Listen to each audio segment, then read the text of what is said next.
Sri Lanka's most powerful news brand.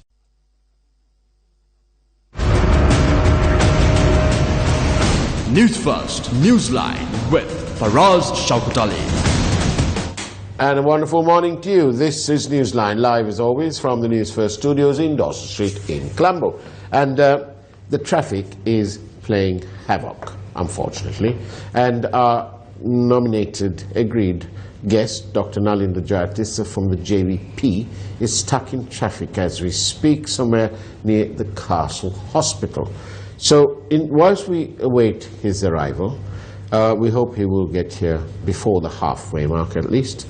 We thought we'll discuss the newspapers this morning and have a look at what's happening in the world of the press here. And to help us, of course, is my colleague, Charlene Benedict. Good morning, Charlene. Good morning, Faraz. Good morning. And top story on the island this morning, Faraz, is that the SLFP mulls ousting Ranil as Prime Minister after the polls. Yes, there's much speculation about that. And, of course, if one reads the Presidential Commission of Inquiry into the Issuance of Bonds report, there is the genteelness of the English language has come into play in that report. And it says there's one part which deals with the Prime Minister's involvement, and it says there that the Prime Minister would have been better advised not to have relied on the assurances given by the former Governor Arjuna Mahendran and the Deputy Governor Samarasiri, and that he ought to have, it would have been better had he taken an independent inquiry to look into Mr. Mahendran's and Samarasiri's assurances. And so it appears increasingly like the Prime Minister's position is becoming untenable. For us, also with certain moves taken by the UNP regarding this bond scam, do you feel that the Prime Minister is finally feeling that he indeed holds some responsibility as to what happened here at the central bank? I'm sure that within the Prime Minister he must feel that, because he knows what happened. And we must cast our minds back to the 17th of March 2015, which is precisely 9 days after Newsfirst initially brought this matter up into the wider arena on the 8th of March. And in the statement that the Prime Minister made in Parliament, he said, "I insisted on the change of the system." Now, he was talking about a system that has been in place since a bit of commercialness was added to the issuance of bonds way back in 1996-7 under the Governor A.S. Jayawardena. And that was kind of a hybrid system. Most people now know what a hybrid system is. It's because it's a mix. It's a mix between two, you know, like the hybrid cars, okay? And so it was a hybrid system. It was a system that had been in place since then until Mr. Mahendran turned up.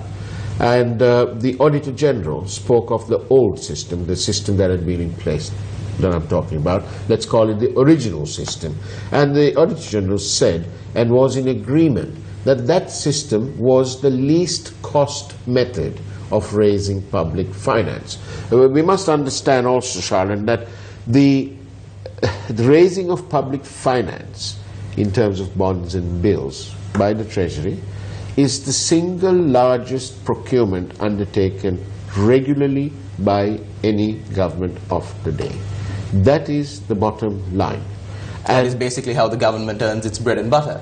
Well, that is how the government raises the bread and the butter. And it's a key component. And it is there that the Prime Minister said that I insisted on the change.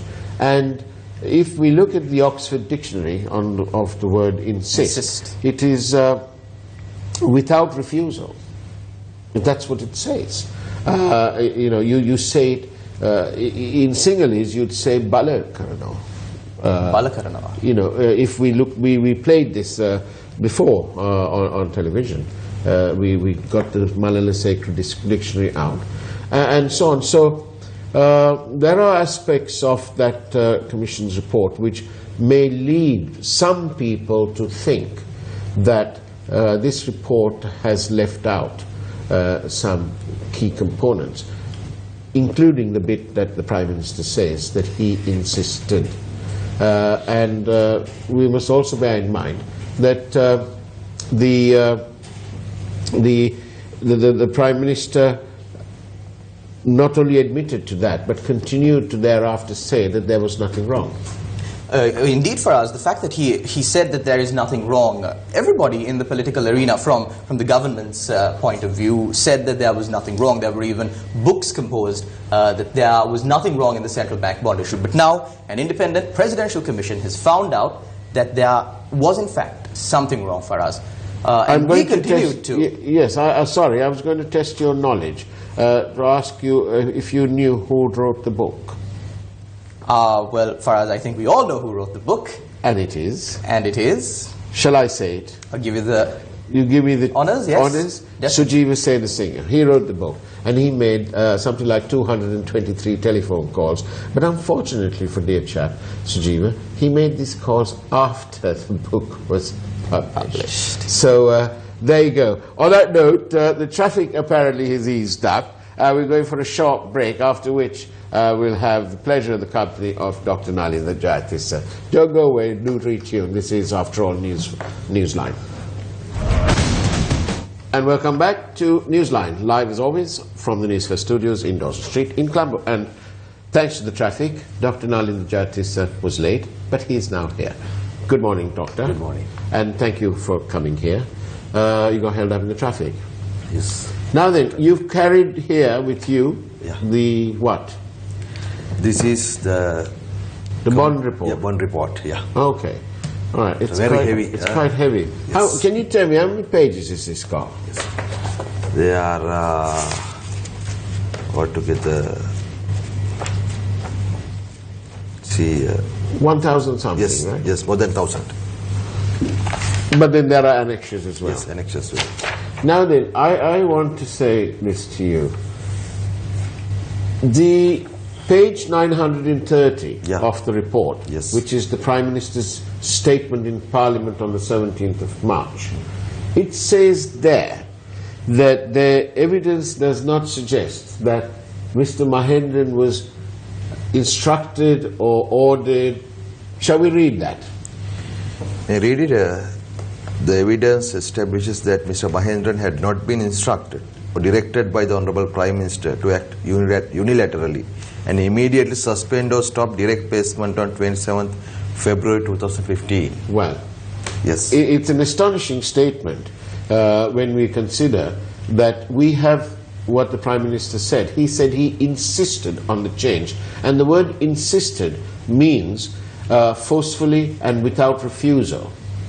That's what it means. Yes. And I'm a little bit put out that statement about the Prime Minister insisting on the change hasn't found its way into that particular section, because this section of the report deals with the Prime Minister's speech in Parliament on the 17th.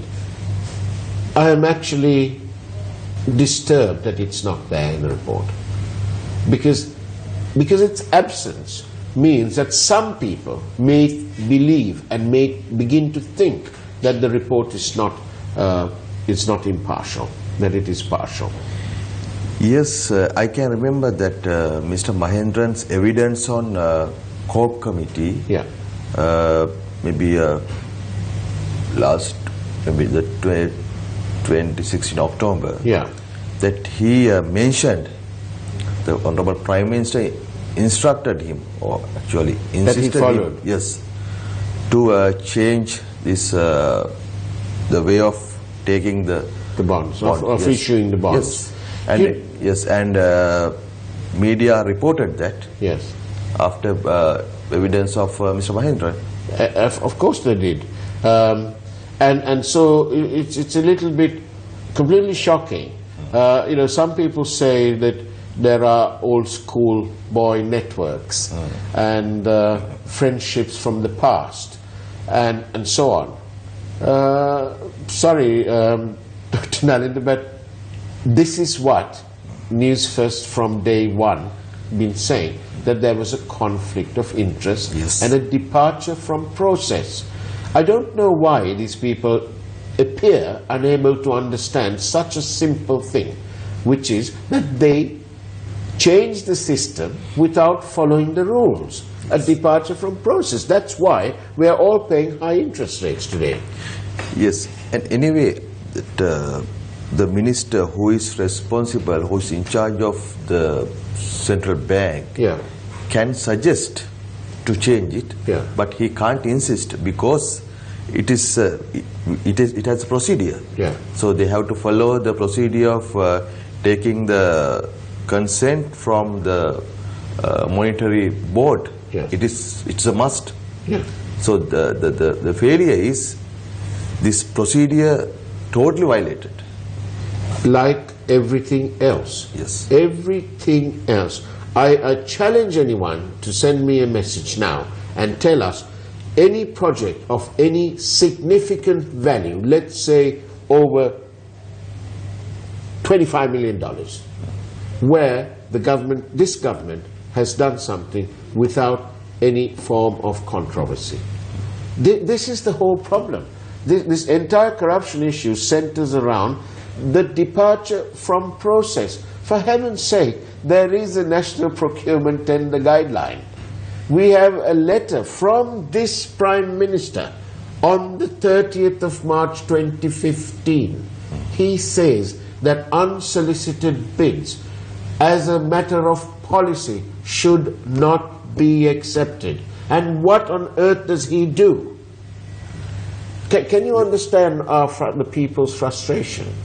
Do you detect that when you're campaigning? No. We can understand more, and many people expressed their view on the current political scenario, that they are fed up with these two political parties who govern the country, and they expect a change. The basic thing is they are not talking about the democracy or the human rights, especially with the corruption and the fraud and the wastage. So what we can see, this government is very quickly and immediately they are following what the Rajapaksa regime did in last 3 or 4 years of their second term. Now we have no less a person than the former Chief Justice, Sarathen Silva, who publicly apologized for his role in the helping Hambantota scam, we'll call it, okay? And once he apologized in Malambe. In the market. That's first right, time, in the market. In the market.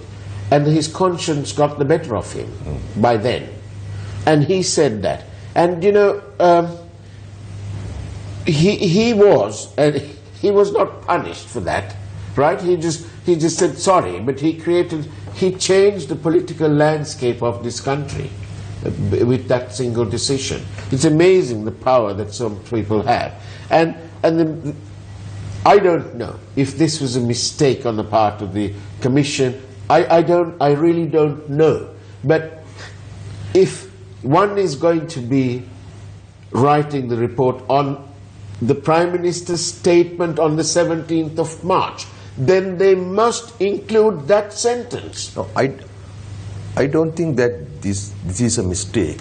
This is the crucial point. This is a significant point, that the Prime Minister's involvement in that issue. Of course, yes. And he took responsibility. Yes, and he tried several times to take the responsibility of changing the system, because he at that time he tried to cover behind of the law that the responsible minister can change it. Yes, but he can't. He can't. It's the Monetary Board. Yes. The Monetary Law Act is very specific. You know, in our country we're very fortunate. We've got a written down constitution, we've got written down rules, we've got written down procedures, and traditions have built has built Sri Lanka, and Sri Lanka has built traditions. And so any departure from this is completely unacceptable. These people, I don't understand this, Dr. Nalinda Jayatissa. Don't you think, or do you think that all of these have forgotten one thing? That we're talking about the people's money here. The EPF is the people's money. Over 90% of those sales went to the EPF. And EPF as well as the rest is from all the state banks. institutions, Yes. what they call the captive market, right? And it is the EPF funds, and that those are public funds. They should completely, all of these people who are responsible for this business, including the people who have been charged with looking at this matter, should all be shamed and disgraced and dealt with the full force of the law. That's my opinion as a member of the public. Yes, that's why we are insisting the any punishment should be begun from the initial discussion held on the central bank, including the General Secretary of UNP at that time, and the Highway Minister, as well as the agent of the Prime Minister at that time. Indeed. Yes. And also, I want to say this. I do hope that, and we know that this program is watched rather closely. I want to say this. There are relatives of those involved in the Bond Commission who are working with the people who they are investigating. Before we reveal that, we suggest that they resign. We meant that, okay? There is complete departure from process, and they've all forgotten, Dr. Nalinda Jayatissa, that this money belongs to the people. Why, Dr. Nalinda Jayatissa, are they not talking about, well, they do, they're talking about the bond of the 31st of March 2016. Now they say that they can't find anything wrong about that. Well, I beg your pardon, they turned 300 million of their money, which was the initial capital of the company, to, by the time the 31st of March thing came in, to around 12 billion rupees in profits. My position is that that 12 billion is unlawfully gained profits. Therefore, the money that they used to buy the 31st of March bond and the 6 billion rupee profit they made in the last 3 months of Arjuna Mahendra's term, is also should be sequestered by the government and taken away from them by the central bank. Why is everybody not talking about the 6 million made after the 31st of March? And there are more revelations, Doctor. We are now told that the central bank had written to COPE stating that these footnotes were all wrong. Yes. Well, most of them were wrong. Now, I wonder how the footnote members are going to deal with that. No, all the footnote members acted according to their leader's decision and his directives. That's why some of the footnote members met us outside the COPE. Right. And actually they knew what happened, Yeah. but they couldn't do anything beyond the Prime Minister's advice. That's why they escaped in that scenario. Is he so... And some people said, and someone tried to get a chance to close the Prime Minister using that path. I said about like Sujeev Singh. Well, we have to realize that Sujeev Singh was appointed after the resignation of another member. Yes, Mr. Velukumar. Mr. Velukumar. Yes. Sujeev just appeared in the COPE, just only for the COPE bond issue, Right. nothing else. That's it. Yes. Is he some specialist? I don't know. But Is maybe, Malik maybe Samaravikrama a specialist? Maybe. What? He knows about bonds. He hasn't even read this report the day he gave the interview to the Ceylon Today. But even he wrote a book. Sujiva wrote a book. Yes. And he made you know, the thing is, the disgraceful part of all this is that they are trying to hang Ravi K.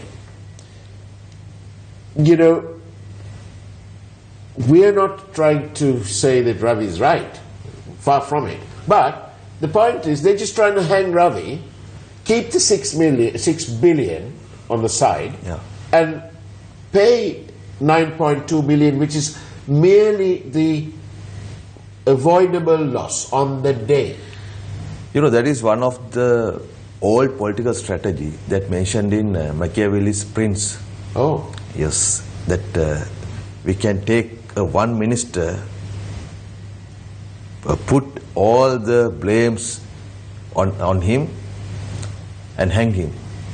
So these leaders can escape.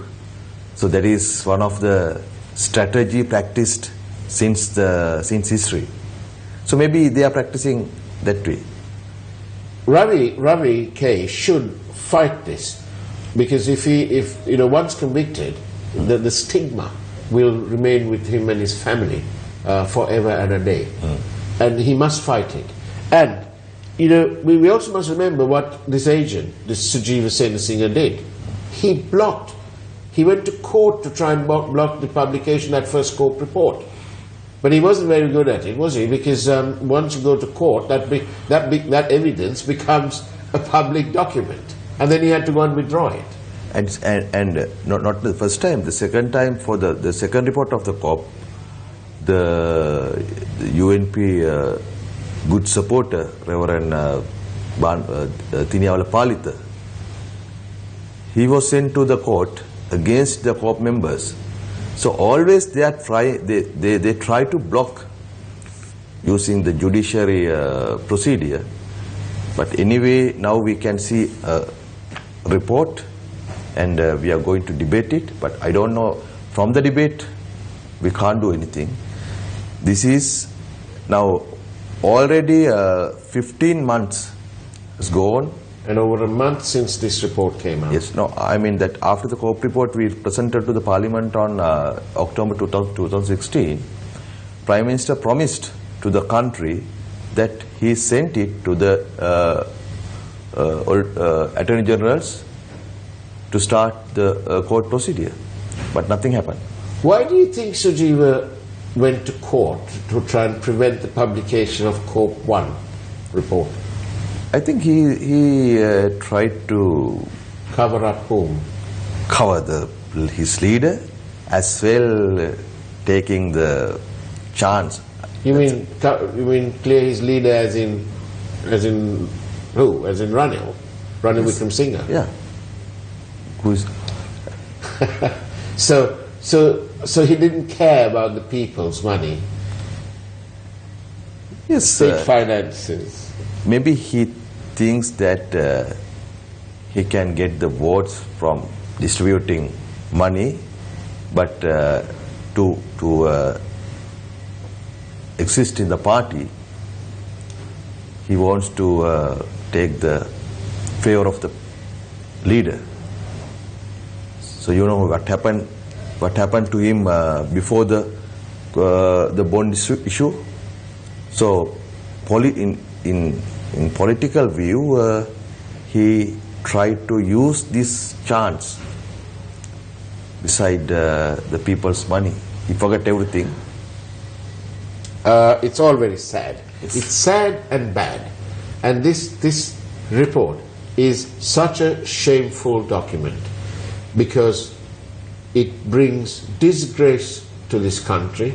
The international relations which these people spoke of so highly cannot be repaired by this commission report, because for one thing it's left out certain things there, and which itself is very poor performance indeed, because it leads people, some people may well think that this is not fit and proper, that certain sections are there's something missing.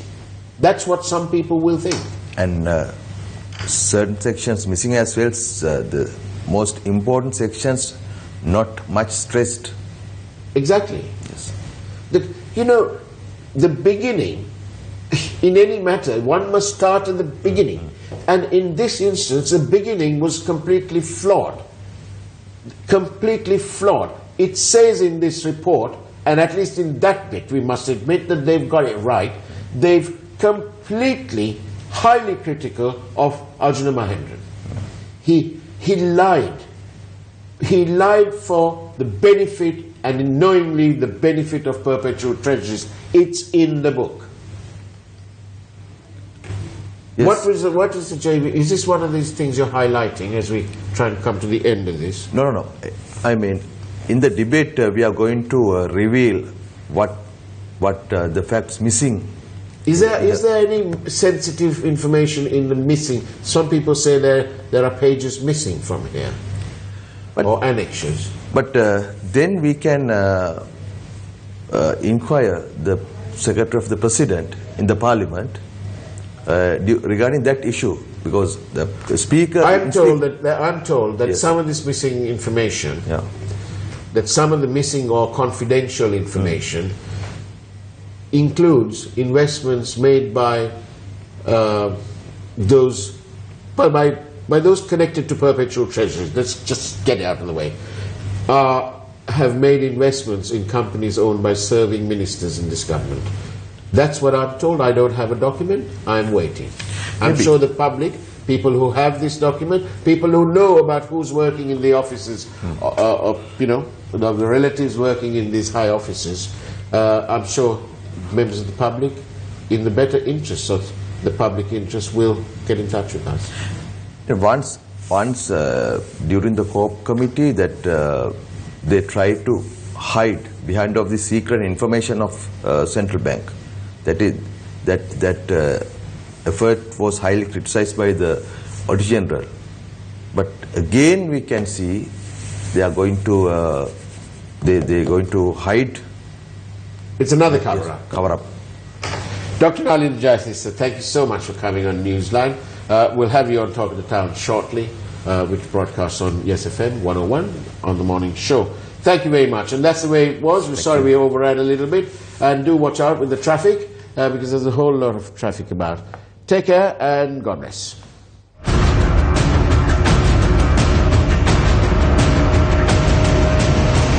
Newsfirst Newsline with Faraz Shaukut Ali.